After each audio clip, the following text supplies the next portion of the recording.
तो आइए स्टार्ट करते हैं class 10th coordinate geometry chapter number 7। देखिए, अब इस चैप्टर को हमने नाम दिया हुआ है कोऑर्डिनेट ज्योमेट्री। जब हम कोऑर्डिनेट वर्ड को हम इस यूज़ करते हैं तो कोऑर्डिनेट का मतलब हमारे पास यहाँ पर होता है एक तरीके का लोकेशन। कोऑर्डिनेट का मतलब एक्चुअली में लोकेशन होता है, location of the any point. ठीक है, लेकिन जब हम कोऑर्डिनेट ज्योमेट्री पढ़ते हैं तो उसको हम अलग अलग तरीके से पढ़ते हैं, है ना। जैसे कि कोऑर्डिनेट ज्योमेट्री को हम बेसिकली दो तरीके से पढ़ते हैं, या फिर हम उसको 2 डायमेंशन पढ़ते हैं या फिर हम उसको 3 डायमेंशंस पढ़ते हैं। तो अभी जो हम पढ़ रहे हैं क्लास 9th हो गया चाहे हमारा, और अभी हमारा क्लास 10th भी आ गया, तो उसमें भी हम अभी तक हम 2D पे ही काम करेंगे। जब हम 2D पे काम करते हैं तो उसमें दो ही एक्सिस होते हैं, एक्स एक्सिस और वाई एक्सिस। लेकिन जब हम 3 डायमेंशन आ जाएंगे, 3D में आ जाएंगे, तो फिर उसके इसमें हम 3 एक्सिस का इस्तेमाल करते हैं, एक्स वाई और जेड। ठीक है, तो हमारा जो ज्योमेट्री रहेगा वो 2D फॉर्म में रहेगा। तो 2D के अंदर ही अब हम काम यहाँ पर करेंगे। तो जब भी बच्चा 2D में काम करता है और कोऑर्डिनेट्स की बात कर रहा होता है तो वहाँ पर हम बात करते हैं दो एक्सिस की। तो कोऑर्डिनेट के अंदर यहाँ पर दो कोऑर्डिनेट रहेंगे, कोऑर्डिनेट एक्सिस रहते हैं। पहला जो एक्सिस रहता है उसको हम एक्स एक्सिस कहेंगे, और दूसरा जो रहता है उसको हम वाई एक्सिस कहेंगे। एक्स एक्सिस का एक और नाम होता है सर, एक्स एक्सिस का यहाँ पर नाम होता है एक और एब्सिसा, और वाई एक्सिस को हम यहाँ पर ऑर्डिनेट भी कह सकते हैं। ठीक है, तो फिर अगर हम 2 डायमेंशनली कोऑर्डिनेट ज्योमेट्री को बनाते हैं, तो आपने छोटी क्लासेस से ये बनाते आ रहे हैं, ऐसा कुछ भी नहीं नया नहीं है। तो ये हमारा जो वर्टिकल एक्सिस होता है इसको हम वाई एक्सिस कहते हैं, और ये जो हॉरिजॉन्टल होता है इसको हम एक्स एक्सिस कहते हैं। ठीक है, तो यहाँ पर बीच में ये हमारा वाई एक्सिस हो गया। ऊपर वाई जो होता है वो पॉजिटिव होता है, और नीचे जो वाई होता है वो नेगेटिव होता है। यहाँ पे राइट साइड पर एक्स पॉजिटिव होता है, लेफ्ट साइड पर एक्स नेगेटिव होता है, और बीच में ये जो पॉइंट होता है वो ऑरिजिन कहते हैं इसको, जहाँ पे दोनों एक्स एक्सिस और वाई एक्सिस एक दूसरे को क्या कर रहे हैं, इंटरसेक्ट कर रहे हैं। तो इसके जो 2D में जब बच्चा काम कर रहा होता है तो जो हमारा कोऑर्डिनेट होता है, कोऑर्डिनेट का मतलब क्या है, एक्चुअल में कोऑर्डिनेट का मतलब होता है location, location of a point, कि जो भी पॉइंट हमने लिया है उसका लोकेशन क्या है वहाँ पर। तो टू कोऑर्डिनेट को हम अगर लिखना चाहते हैं तो हम पहले एक्स को लिखते हैं, फिर कॉमा लगाकर हम वाई को लिखते हैं। तो ये तरीके से हम क्या करते हैं, कोऑर्डिनेट्स को लिखते हैं यहाँ पर एक्स कॉमा वाई। ठीक है, तो ये हमारा 2 डायमेंशनल एक्सिस में हमारे को पॉइंट को लोकेट करने में हेल्प करता है। तो पहला पॉइंट हमेशा एक्स का होता है, दूसरा पॉइंट हमेशा वाई का होता है। अब ये जो हमारा कोऑर्डिनेट सिस्टम है यहाँ पर, इसको हम 4 क्वाड्रेंट में डिवाइड करते हैं। तो ये हमारा होता है फर्स्ट क्वाड्रेंट, ये हमारा होता है सेकंड क्वाड्रेंट, ये हमारा होता है थर्ड क्वाड्रेंट, और ये हमारा होता है फोर्थ क्वाड्रेंट। ठीक है, फर्स्ट क्वाड्रेंट के अंदर दोनों ही पॉजिटिव होते हैं, आप देख सकते हैं। तो ये सब बातें आपको पता ही हैं, बस मैं आपको रिवाइज करा रहा हूँ। यहाँ पर आपका एक्स नेगेटिव होता है, वाई पॉजिटिव होता है, और इधर आपके दोनों ही नेगेटिव होते हैं, और यहाँ पर एक्स पॉजिटिव होता है, वाई नेगेटिव होता है। ठीक है, तो ये सारी बातें सभी बच्चों को पता ही हैं। जब भी आप कोऑर्डिनेट एक्सिस पे काम करते हैं तो इसी तरीके से काम करते हैं। अब कुछ और बातें हैं जो हम नोट में फटाफट लिख देते हैं, और उसके बाद फिर हम आते हैं कि हमें 10th में नया क्या चीज़ नया हमें 10th में सीखने को मिलने वाला है। तो यहाँ पर सबसे इम्पोर्टेंट बात कि अगर हमें कभी भी एनी पॉइंट, ये इंपॉर्टेंट चीज़ें हैं जो आपको चाहिए होती हैं आगे। तो अगर हमें any point on x axis चाहिए, मतलब एक्स एक्सिस के ऊपर अगर हमें कोई पॉइंट लेना होता है कभी भी, तो वो हम हमेशा क्या लेते हैं, एक्स कॉमा ज़ीरो, क्योंकि एक्स एक्सिस के ऊपर वाई का पॉइंट हमेशा ज़ीरो होता है। तो any point on x axis होता है एक्स कॉमा ज़ीरो।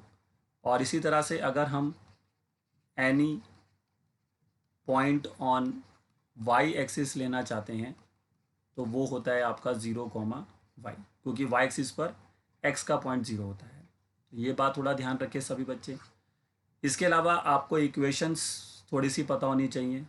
अगर आपको कभी भी कोई पूछता है कि what is the equation of x axis, तो एक्स एक्सिस का इक्वेशन होता है हमेशा वाई इक्वल टू ज़ीरो, क्योंकि एक्स एक्सिस पर वाई की वैल्यू ज़ीरो होती है। और इसी तरह से अगर आपसे कोई पूछता है कि what is the equation of Y axis, तो वाई एक्सिस पर हमेशा एक्स का पॉइंट जीरो होता है, तो इसलिए उसकी इक्वेशन बनती है एक्स इक्वल टू ज़ीरो। बाकी ओरिजिन का पॉइंट तो आपको पता ही है, जीरो कॉमा जीरो। ठीक है, तो इस तरह से हम कोऑर्डिनेट को यहाँ पर समझ सकते हैं। तो ये सारी वही चीज़ें हैं जो आप 9th 10th मतलब 9th क्लास से ही पढ़ते आ रहे हैं। अब 10th में जो ये चैप्टर हमारा जोड़ा गया है कोऑर्डिनेट ज्योमेट्री, तो यहाँ पर हमें नया क्या सीखने को मिलेगा वो मैं आपको बताता हूँ। तो यहाँ पर जो नई चीज़ आपको सीखने को मिलेगी वो ये मिलेगी कि अगर टीचर आपको कोई भी 2 पॉइंट देता है 2D में, ठीक है, टीचर आपको क्या करता है, कोई भी 2 पॉइंट अगर आपको 2D में देता है तो हमें क्या बोला जाएगा कि उन दोनों पॉइंट के बीच का क्या निकालो, आप डिस्टेंस निकालो। ठीक है, तो वो काम हम करेंगे अपना जो हमारा पहला टॉपिक है 10th क्लास में जो कोऑर्डिनेट ज्योमेट्री से जुड़ा हुआ है। तो इस टॉपिक को यहाँ पर हमने क्या नाम दिया है, इसको हमने यहाँ पे नाम दिया है डिस्टेंस फॉर्मूला। ये हमारा 10th क्लास का फर्स्ट टॉपिक है जो हम इस चैप्टर में पढ़ने जा रहे हैं। तो डिस्टेंस फॉर्मूला करता क्या है, तो it gives the distance between two given points. जो भी 2 पॉइंट्स आपको दिए जाएंगे उन दोनों पॉइंट्स के बीच का जो भी डिस्टेंस होगा वो आपको यहाँ पे लाके देगा, या फिर हम इसको ये भी कह सकते हैं कि ये length of the line segment लाके देगा, क्योंकि 2 पॉइंट को जोड़ेंगे तो एक लाइन सेगमेंट ही बनेगी ना। तो एक्चुअली में हम इस फॉर्मूले की मदद से क्या निकाल सकते हैं, लेंथ निकाल सकते हैं, length of a given line segment. ठीक है, क्योंकि 2 पॉइंट को जोड़ेंगे तो एक लाइन सेगमेंट बन जाएगा, और उस लाइन सेगमेंट का भी अगर हम डिस्टेंस निकाल लें, मतलब लाइन सेगमेंट का अगर हम लेंथ निकाल लें तो ऑटोमेटिकली वो दोनों पॉइंट का डिस्टेंस से ही आएगा, है ना। तो ये जो फॉर्मूला है ये कैसे आया है, पहले हम ये देख लेते हैं कि ये जो फॉर्मूला है ये कैसे आया है हमारे तक। लिखने को तो मैं फॉर्मूला डायरेक्टली लिख दूंगा, बट एक बार ही बच्चे को उसका लॉजिक भी पता होना चाहिए। तो आइए थोड़ा सा इस फॉर्मूले का एक डेरिवेशन टाइप देख लेते हैं। देखिए, अब मैंने यहाँ पर अपना ये कोऑर्डिनेट एक्सिस बना दिया, ठीक है, तो ये मेरा वाई एक्सिस बन गया यहाँ पे और ये मेरा एक्स एक्सिस बन गया। ठीक है, अब यहाँ पर मैंने क्या करना है, यहाँ पर मैं कोई भी 2 पॉइंट ले लेता हूँ। ठीक है, अब होने को तो वो पॉइंट किसी भी कोऑर्डिनेट में ले सकते हैं, बट अभी हम डेरिवेशन कर रहे हैं तो हम इन पॉइंट्स को अभी फर्स्ट कोऑर्डिनेट में लेके चलते हैं। ठीक है, तो ये एक मैंने पॉइंट यहाँ पे ले लिया सपोज करिए इधर, और एक पॉइंट मैंने यहाँ ले लिया सपोज करिए इधर। अब ये जो पॉइंट है इसको मैंने नाम दे दिया है P, और ये जो पॉइंट है इसको नाम दे दिया मैंने Q। अब ये दोनों ही पॉइंट फर्स्ट क्वाड्रेंट में हैं। ठीक है, होने को तो किसी भी क्वाड्रेंट में हो सकते हैं, बट ये तो हम जनरलाइज कर रहे हैं, अभी एक फॉर्मूला बना रहे हैं तो हम फर्स्ट क्वाड्रेंट में लेके चल रहे हैं। और इन दोनों को जोड़ने वाली जो डिस्टेंस है, मतलब लाइन सेगमेंट बनेगी, देखो ये लाइन सेगमेंट बन जाएगी इस तरह से PQ।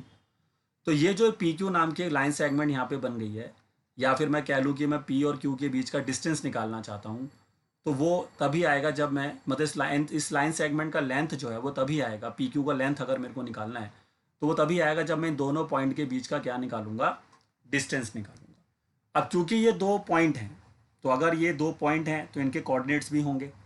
तो पहले पॉइंट का जो कोऑर्डिनेट है ना, जो पहला पॉइंट हमने यहाँ पे लिया हुआ है उसका जो कोऑर्डिनेट है वो हम मान लेते हैं x1, y1।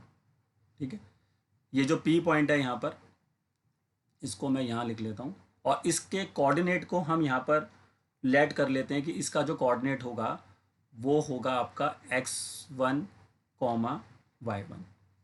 ठीक है, x1, y1 ये P का हो गया, और Q वाले का जो कोऑर्डिनेट है वो हो गया x2, y2।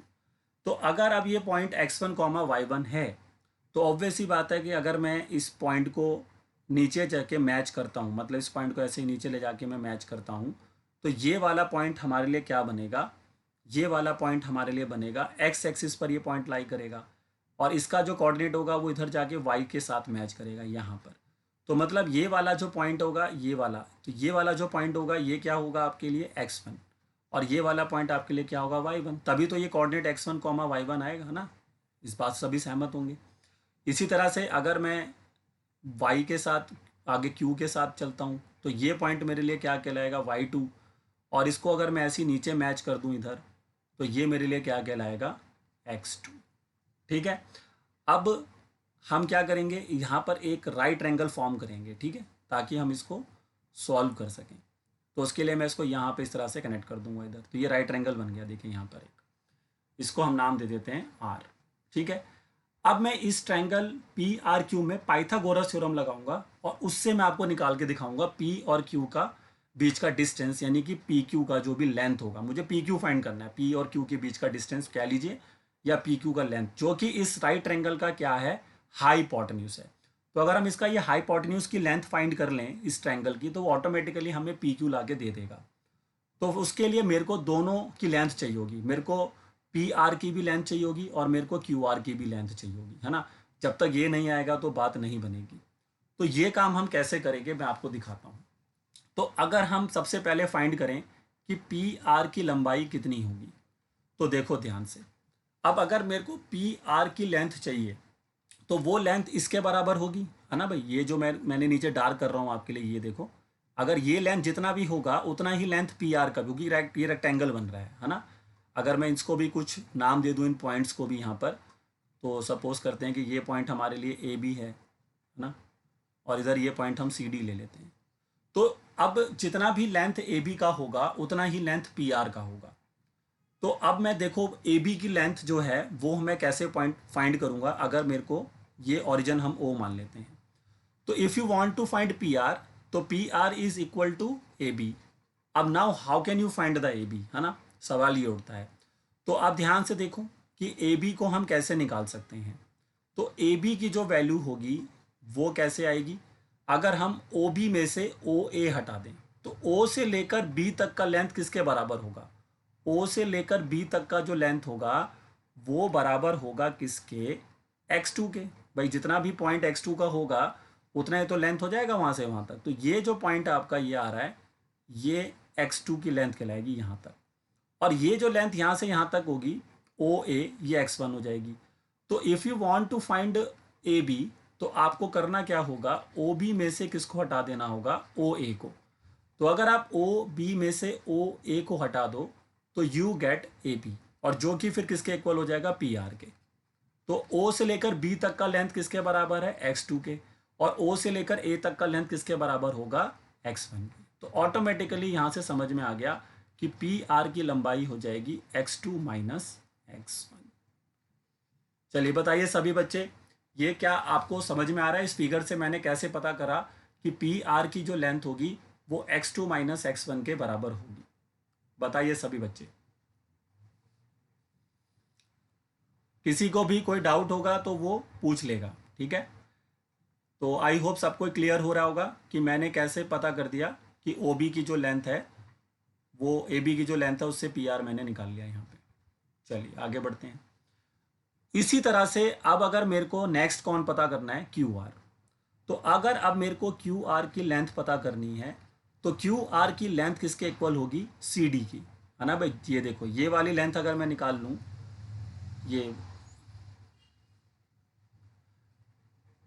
ये वाली लेंथ अगर मैं निकाल लूँ किसी तरीके से सी डी की, तो सी डी की जो लेंथ होगी उतना ही लेंथ जो हमारे को किसके बराबर हो जाएगा, ये लेंथ अगर हम निकाल लें तो ये बराबर हो जाएगा क्यू आर के।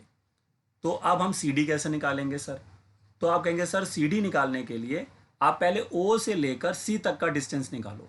तो ओ से लेकर सी तक का जो डिस्टेंस होगा वो y2 के बराबर होगा, ठीक है। और ओ से लेकर डी तक का जो लेंथ होगा वो y1 के बराबर होगा।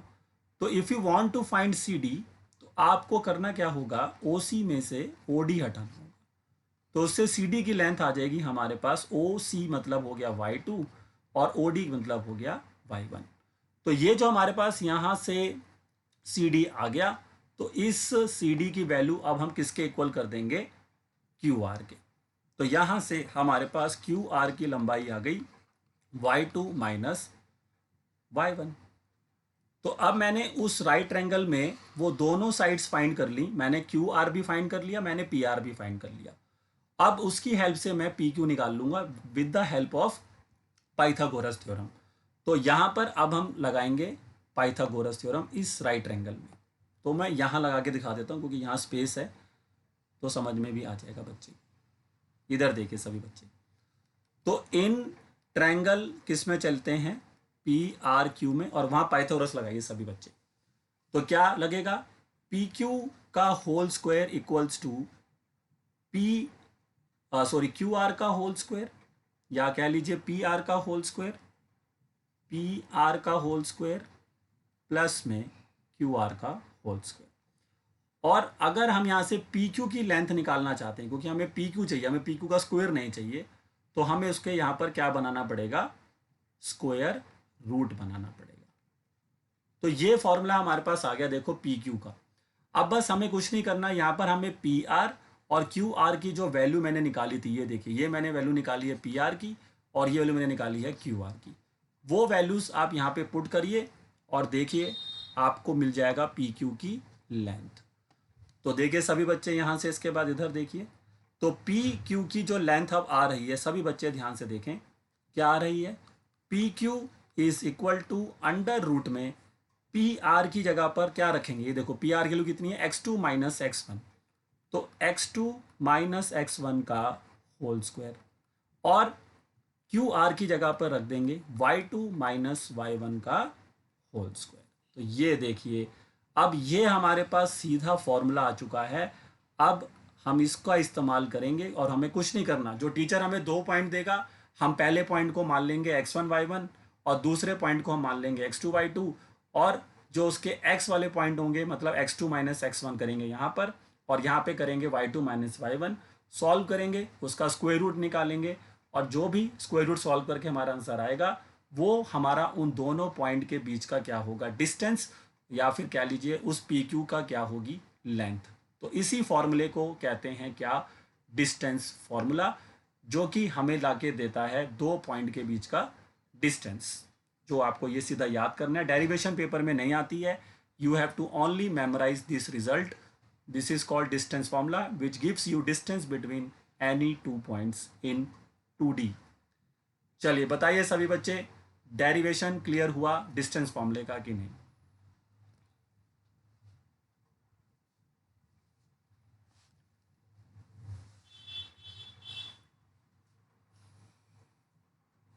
ठीक है सर, डेरिवेशन देखो आपको बस ये है कि देखना है कि भाई मैं कैसे कर रहा हूँ, ऑल द वे तो you need to implement the formula, आपको सीधा फॉर्मूला याद करना होता है।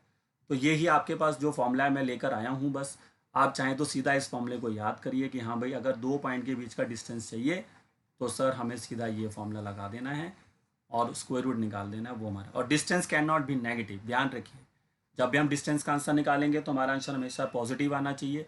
इट इज़ ऑलवेज पॉजिटिव, यहाँ पे लिख लेते हैं, इट इज़ ऑलवेज पॉजिटिव, क्योंकि डिस्टेंस कभी भी नेगेटिव नहीं होता है। ठीक है सर, तो आप क्या करो, ये 2 जो चीज़ें अभी तक मैंने बताई इनका आप स्क्रीनशॉट ले लो और एक पेज छोड़ देना पूरा, उसका फ्रंट और बैक दोनों छोड़ देना, दोनों पेज पर आपका ये सारी बातें लिख लेना। उसके बाद अभी जो मैं क्वेश्चन करना स्टार्ट करूँगा वहाँ से आप कॉपी कर लो, बस इन दोनों का स्क्रीनशॉट ले लो, फिर वो आराम से जब क्लास ख़त्म होगी तो आप कॉपी कर लेना, एक पेज छोड़कर फिर जो मैं क्वेश्चन अभी आगे कराऊंगा वहाँ से लिखना स्टार्ट कर लेना फिर। चलिए, तो पहला पेज खोल रहा हूँ, वहाँ का स्क्रीनशॉट ले लो सभी, पहले यहाँ तक का स्क्रीनशॉट लीजिए सभी बच्चे, इस पेज का स्क्रीनशॉट लीजिए सभी बच्चे। ठीक है, सबने ले लिया होगा आई होप। और उसके बाद इसका स्क्रीनशॉट लीजिए, पहले इतना ले लो क्योंकि इतना ही आ पाएगा। हाँ, अब ये सेकंड पेज है आपका, इसका स्क्रीनशॉट ले लो, आई होप सबने ले लिया होगा। और ये आपका आखिरी पेज हो जाएगा, ये थर्ड हो जाएगा, बट ये आपका एक ही पेज में आ जाएगा। ठीक है, आप सिर्फ एक पेज हेडिंग डालो चैप्टर का कोऑर्डिनेट ज्योमेट्री, और एक पेज छोड़ दीजिए, फ्रंट और बैक दोनों छोड़ दीजिए उसका, और थर्ड पेज से लिखना स्टार्ट करिए फिर। ठीक है, जो अब मैं क्वेश्चंस कराऊंगा इसके ऊपर। चलिए बताइए, सभी ने यहाँ तक स्क्रीनशॉट ले लिया ताकि अब हम आगे बढ़ सकें। हाँ जी बताइए सभी बच्चे, इनके स्क्रीनशॉट ले लीजिए, आराम से अपना उसको कॉपी कर लेना अपनी कॉपी में, थोड़ा टाइम सेव हो जाएगा हमारा। और जो क्वेश्चंस मैं अभी करा रहा हूँ इनको डायरेक्ट कॉपी करिए, इनके स्क्रीनशॉट मत लेना आप, ठीक है, क्योंकि क्वेश्चन जो मैं करा रहा हूँ आई गिव यू टाइम, आप उसको फिर लिखें साथ में। ठीक है, पहले समझ लें फिर लिख लें। तो आइए अब इस डिस्टेंस फॉर्मूला पे पहले 1-2 क्वेश्चंस कर लेते हैं, फिर मैं इसकी एप्लीकेशन भी बताऊंगा कि इस डिस्टेंस फॉर्मूले का यूज़ क्या होता है। तो फॉर्मूला हमारे पास आ चुका है, ये फॉर्मूला है। अब मैं इस पे एक दो क्वेश्चंस आपको करके दिखाता हूँ। तो जैसे मान लीजिए क्वेश्चन आया, सिंपल क्वेश्चन है, देखिए एकदम, फाइंड द डिस्टेंस बिटवीन आपको ए पॉइंट दिया है -2, 3 एंड एक बी पॉइंट दिया है 3, -2। तो उसने कहा ये जो दो पॉइंट है -2, 3 और 3, -2, इन दोनों के बीच का क्या निकाल दो, डिस्टेंस। तो आपको बस सिंपल क्या करना है, ऐसे ही अपनी कॉपी में एक लाइन खींचनी है इस तरह से। आपको जरूरी नहीं है कि ग्राफ में प्लॉट करने हैं, आपको बढ़िया से प्लॉट कर रहे हैं इनको, वो कोई ज़रूरत नहीं है आपको। आप सिंपल ऐसे शीट में एक लाइन खींचिए, पहले पॉइंट को, लाइन सेगमेंट के पहले इस पॉइंट को ए नाम दीजिए, उसको बी। अगर उसने कोई नाम नहीं दिया पॉइंट्स का तो आप जो मर्जी नाम ले लो अपने हिसाब से, पी क्यू ले लो, ए बी क्यू आर, जो लेना चाहो। बट अगर उन्हें पॉइंट्स के नाम दिए हैं तो आप उसके हिसाब से ले लो। तो ए पॉइंट का जो कोऑर्डिनेट है उसको यहाँ लिख दो -2, 3, और बी पॉइंट कोऑर्डिनेट्स को आगे लिख दो, उसके आगे 3, -2। अब इन दोनों के बीच का आपको डिस्टेंस निकालना है। तो फर्स्ट पॉइंट को, जो आपका फर्स्ट पॉइंट होता है, आप उसको क्या मान लो, x1, y1, और जो तुम्हारा दूसरा पॉइंट है उसको आप मान लो x2, y2। ठीक है सर। वैसे आप किसी को भी फर्स्ट पॉइंट मान लो, किसको सेकंड मान लो, उससे फर्क नहीं पड़ता क्योंकि यहाँ पे होल स्क्वायर लगा हुआ है। ठीक है, लेकिन फिर भी आप ऐसा करिए, जो अल्फ़ाबेट में पहले आता है, जैसे ए और बी में अल्फ़ाबेट में पहले कौन आता है, ए आता है, तो आप उसको x1, y1 ले लेना और बी वाले को x2, y2 ले लेना। बाकी आपकी मर्जी, अगर कोई बच्चा बी को x1, y1 ले ले या ए को x2, y2 ले, तो उससे कोई भी उसके आंसर में फ़र्क नहीं पड़ता है। तो पहले तो टीचर के लिए फॉर्मूला लिख दो कि भाई हमारा फॉर्मूला क्या है। तो ए और बी का जो डिस्टेंस होगा उसका फॉर्मूला क्या होगा, जो मैंने अभी ऊपर लिखा है उसके हिसाब से लिख देंगे। तो फॉर्मूला होगा x2 - x1 का होल स्क्वायर, y2 - y1 का भी होल स्क्वायर। तो बस अब आपको इस फॉर्मूले में जो वैल्यूज़ हैं उसको पुट करना है और सॉल्व कर देना है बस। ये देखिए, तो x2 का काम कौन कर रहा है हमारे लिए, बताइए, 3 कर रहा है। कैलकुलेशन का मिस्टेक नहीं होना चाहिए। अब यहाँ पर भी आप कैलकुलेशन गलतियाँ कर दोगे तो सर फिर मैं कोई कुछ नहीं कर सकता। तो ध्यानपूर्वक कैलकुलेशन करें ताकि गलती ना हो। तो x2 की जगह पर रख दिया 3, माइनस के बाद x1 रख रहे हैं। अब ध्यान से देखो, माइनस के बाद जब मैं x1 रखूंगा तो x1 मेरा -2 है।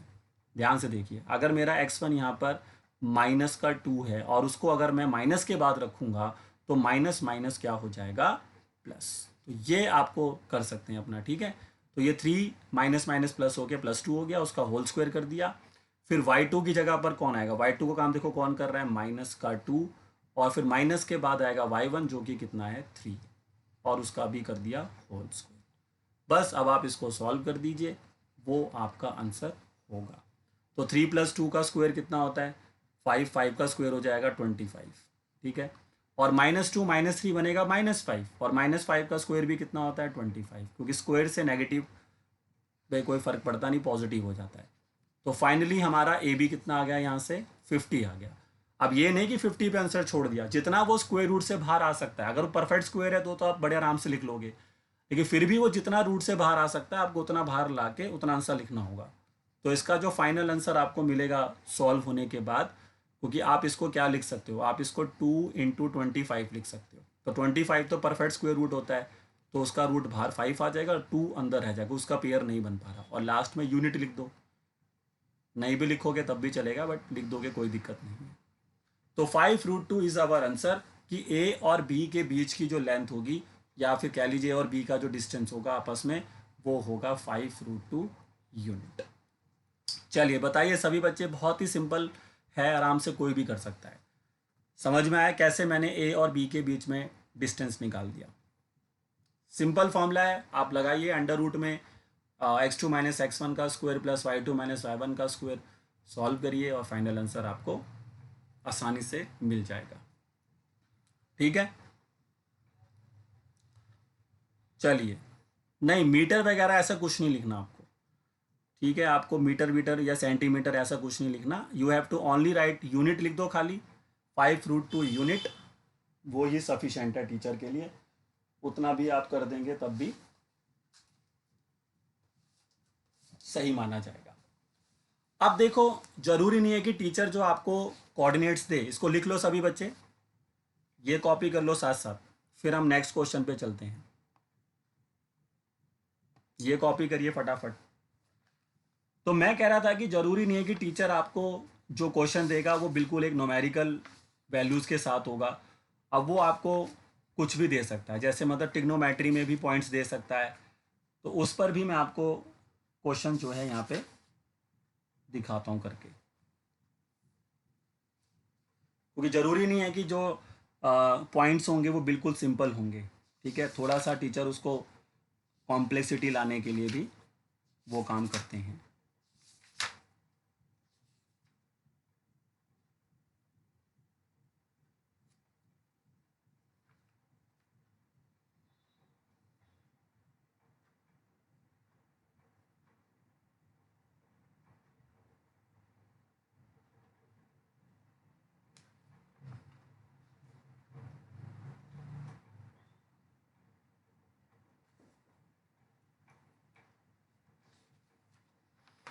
हाँ भाई, लिख लिया सभी बच्चों ने?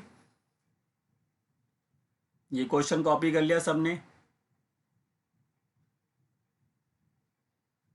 हाँ भाई, कॉपी कर लिया सबने? बता दीजिए, किसी का रहता तो नहीं है। और ये साथ साथ कॉपी करिए, यहाँ पे स्क्रीनशॉट वगैरह मत लीजिए। जब आप किसी चीज़ को अपनी कॉपी में साथ साथ लिखेंगे तो वो और अच्छे तरीके से आपके दिमाग में जाएगी। जहाँ मैं स्क्रीनशॉट लेने को बोलता हूँ वहीं लीजिए। ये नहीं है कि हर जगह स्क्रीनशॉट लिए जा रहे हैं बस, उससे कोई फ़ायदा नहीं होगा आपको पढ़ाई में। अब जैसा कि मैं बता रहा हूँ कि ज़रूरी नहीं है कि जो आपको पॉइंट्स दिए जाएंगे वो काफ़ी सिंपल होंगे। जैसे कि आप ये क्वेश्चन देखिए, फिर हम इसकी एप्लीकेशन पर आएंगे। अब मान लीजिए कि उसने हमें क्वेश्चन दिया कि आप जो है डिस्टेंस निकालिए इन दो पॉइंट के बीच में। इसको हम पी ले लेते हैं और इसको क्यू ले लेते हैं। जो पी पॉइंट है हमारा वो है B plus C comma C plus ए। इसको अल्फा न्यूमेरिक क्वेश्चंस कहा जाता है। और जो क्यू पॉइंट है हमारा वो है सी प्लस ए कॉमा ए प्लस बी। तो आप देख रहे हैं कि यहाँ पर पॉइंट थोड़े से डिफिकल्ट है, न्यूमेरिकल नहीं दे रखा उसने, तो घबराने की जरूरत नहीं है, कॉन्सेप्ट वही रहेगा बनाने का। तो इस पहले पॉइंट को हम क्या लेंगे, x1 कॉमा y1, और दूसरे पॉइंट को हम लेंगे x2 कॉमा y2, और जो हमारा फॉर्मूला है उसमें हम पुट कर देंगे। तो पी क्यू के लिए फॉर्मूला बनेगा, फॉर्मूला लिख दीजिए पहले, x2 माइनस x1 का whole square, y2 minus y1 का भी होल स्क्वायर। तो अब यहाँ पर ध्यान से वैल्यू डालनी पड़ेगी, क्योंकि थोड़ा सा क्वेश्चन के जो वैल्यूज़ हैं कॉम्प्लिकेटेड हैं। तो x2 की जगह पर क्या रखेंगे, ध्यान से देखिए सभी बच्चे, c प्लस ए। देखिए c प्लस ए, और माइनस के बाद x1 की जगह पर क्या रखना होगा, b प्लस सी। तो उसको आप ब्रैकेट में रखिए, देखिए ऐसे b प्लस सी को ब्रैकेट में रखिए, और फिर एक और ब्रैकेट बनाइए ऐसे, और उसका होल स्क्वायर कर दीजिए। ठीक है, ताकि कैलकुलेशन कोई गलती ना हो, जब भी कोई चीज़ माइनस के बाद रखें उसको ब्रैकेट में रखें।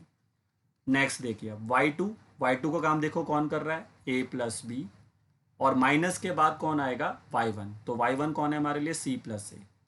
उसको ब्रैकेट में लिखिए, और उसके बाद एक और ब्रैकेट लगाकर होल स्क्वायर।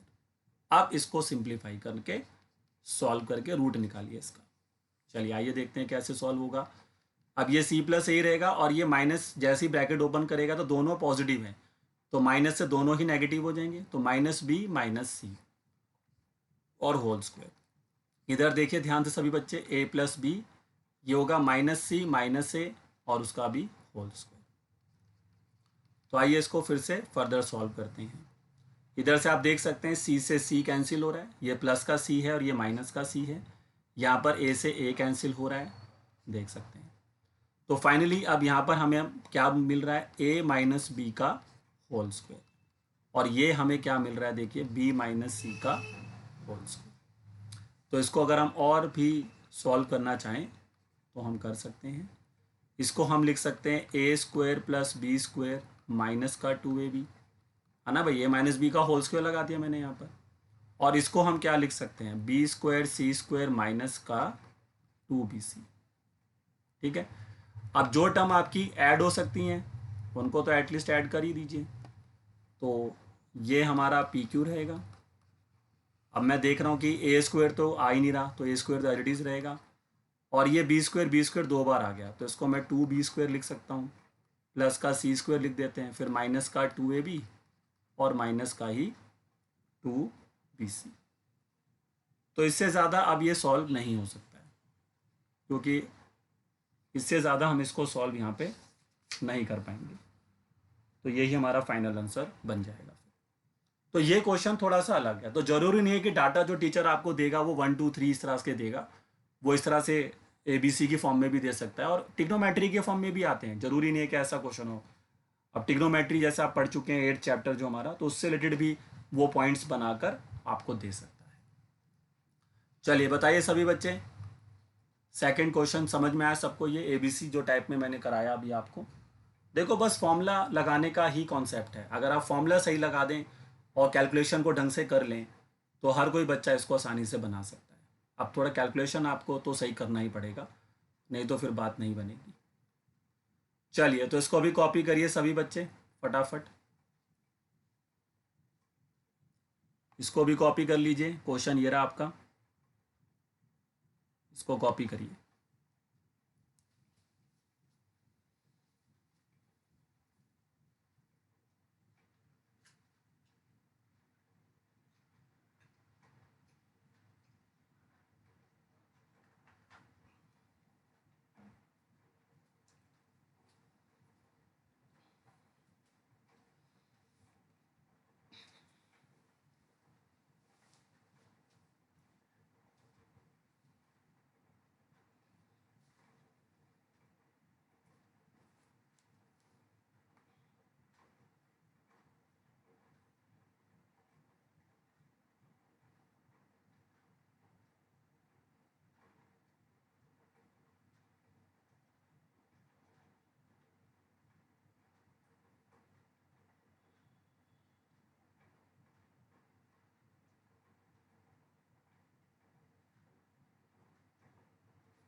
हाँ भाई लिख लिया सभी बच्चों ने?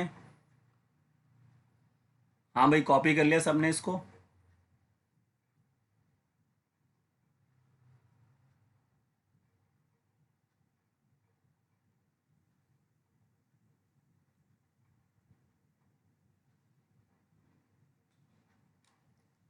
चलिए अब जो हमारा अगला कॉन्सेप्ट ये है कि ये जो डिस्टेंस फॉर्मूला हमने पढ़ा, इसकी हेल्प से हम और क्या क्या चीज़ों को साबित या प्रूफ कर सकते हैं। तो आज उसकी एक लिस्ट बना लेते हैं, फिर अगली क्लास में ही हम उसको डिटेल में जो है समझ पाएंगे। ठीक है,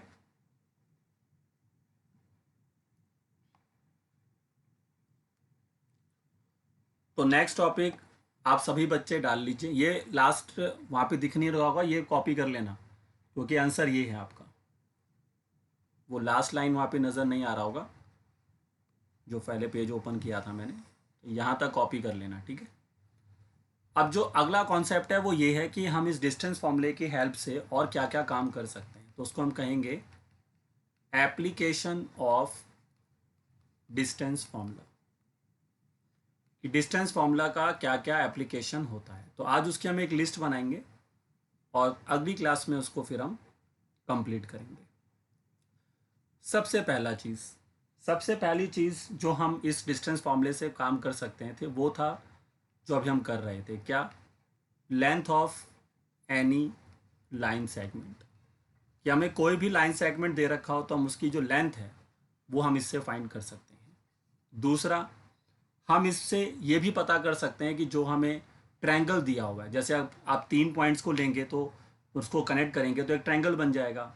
तो इससे हम टाइप्स ऑफ ट्रायंगल, कि वो किस टाइप का ट्रायंगल है, वो स्केलिन है, आइसोसलस है, राइट ट्रायंगल है, इक्विलेटरल ट्रायंगल है, तो टाइप्स ऑफ ट्रायंगल भी हम उससे पता कर सकते हैं। उसमें फिर टीचर हमें 3 कोऑर्डिनेट देगा, क्योंकि 3 कोऑर्डिनेट को हम इस तरह से जब जोड़ेंगे, ये देखिए, जैसे पहला कोऑर्डिनेट हमारा हो जाएगा x1, y1, फिर ये दूसरा कोऑर्डिनेट हमारा हो जाएगा x2, y2, और ये तीसरा कोऑर्डिनेट हमारा हो जाएगा x3, y3।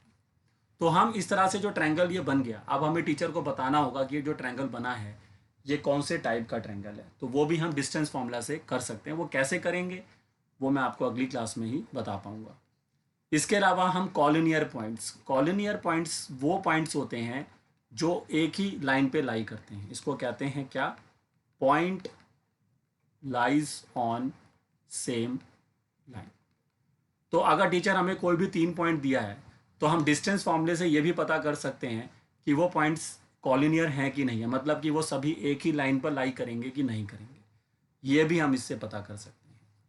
चौथा जो हम डिस्टेंस फॉर्मूले से पता करते हैं वो है टाइप्स ऑफ क्वाड्रिलेटरल, कि जो हमें क्वाड्रिलेटरल दिए रखा है वो कौन है, वो रेक्टेंगल है या स्क्वायर है, रोम्बस है, पैरेललोग्राम है। तो उसके अंदर टीचर हमें 4 पॉइंट्स देगा, है ना भाई। अगर वो क्वाड्रिलेटर होगा इस तरह से तो उसमें टीचर हमें 4 पॉइंट दे देगा और उन चारों पॉइंट को फिर हम यूज़ करेंगे और फिर हम पता करेंगे कि वो कौन सा क्वाड्रिलेटरल हो सकता है। और पांचवा जो क्वेश्चन एक और आता है इस पर, वो आता है इक्विडिस्टेंट के नाम से, कि कोई भी हमारे पास 2 पॉइंट होंगे जो किसी एक ही पॉइंट से इक्वल डिस्टेंस पर होंगे, उसको बोलते हैं इक्विडिस्टेंट। इक्विडिस्टेंट मतलब कि कोई भी चीज़ जो इक्वल डिस्टेंस पर हो किसी तीसरी चीज़ से, तो उसको इक्विडिस्टेंट कहा जाता है। तो ये 5 एप्लीकेशंस हैं जो एनसीईआरटी पर आपको इनके ऊपर काफ़ी क्वेश्चंस मिलेंगे, जिससे फिर हम 7.1 एक्सरसाइज है, जब ये पांचों चीज़ें हम सीख लेंगे 1 बाय 1 तभी हम 7.1 एक्सरसाइज को ढंग से फिर कर पाएंगे। तो क्या क्या चीज़ें मैंने बताई जो आप डिस्टेंस फार्मूला से बता पाएंगे। किसी भी लाइन सेगमेंट का आप लेंथ निकाल सकते हैं, वो ट्रायंगल कौन सा है वो बता सकते हैं, कॉलिनियर पॉइंट्स के बारे में बता सकते हैं, टाइप्स ऑफ कोऑर्डिनेटर है, कौन सा टाइप का कोऑर्डिनेटर है वो भी आप बता सकते हैं, और इक्विडिस्टेंट के ऊपर जो कॉन्सेप्ट रहता है वो भी हम कर सकते हैं। तो इसके ऊपर अब हम काम करेंगे नेक्स्ट क्लास में। तो यहाँ तक कॉपी कर लीजिए सभी फटाफट, चलिए।